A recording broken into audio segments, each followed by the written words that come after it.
standing in front of this green screen here in LA. I'd just like to big up the technical department because people will actually believe that we're in this place. Actually, I'm just going out for lunch down at Santa Monica.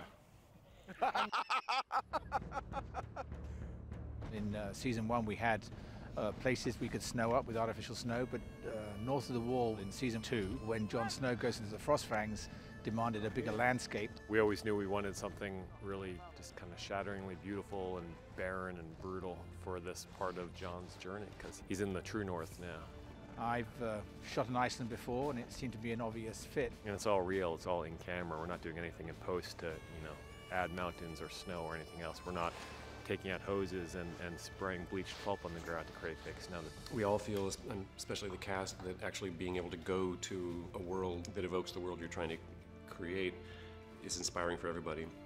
And certainly coming here and freezing ourselves and nearly falling off cliffs and falling into crevasses has made the North of the Wall story very real for everybody. It helps an actor so much just to be in this kind of incredibly authentic environment. You could try and CGI this, but there's no need. Look at it, it exists. And you can't get away from this cold.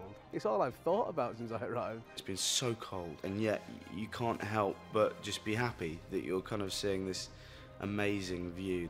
The isolation, just the dramatic, harsh starkness of the environment has just been incredibly helpful to what we're trying to achieve out here. It does it all for you, to be honest with you. There's not much acting required, you've just got to walk into the situation and play it as it is. The biggest challenge, of course, is we're here in Iceland in the winter, so the days are about 4.5 hours long.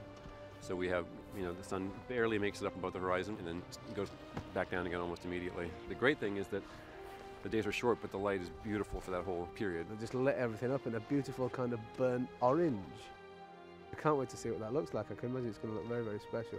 We have to maximise the use of the daylight by rigging in the early morning. We come at 7 in the morning and carry all the equipment onto the glaciers under artificial lights, and then as soon as it's light, off we go. And likewise, we have to take it all off the ice once it's got dark.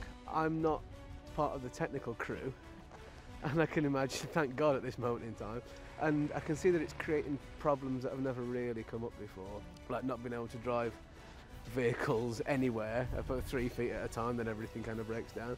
there are only a few places in the world I can imagine where we could have this kind of landscape. It's been, honestly, one of the most incredible experiences of my life. Epic. At all times, the landscape in Game of Thrones is going to add another character, another part of the storytelling.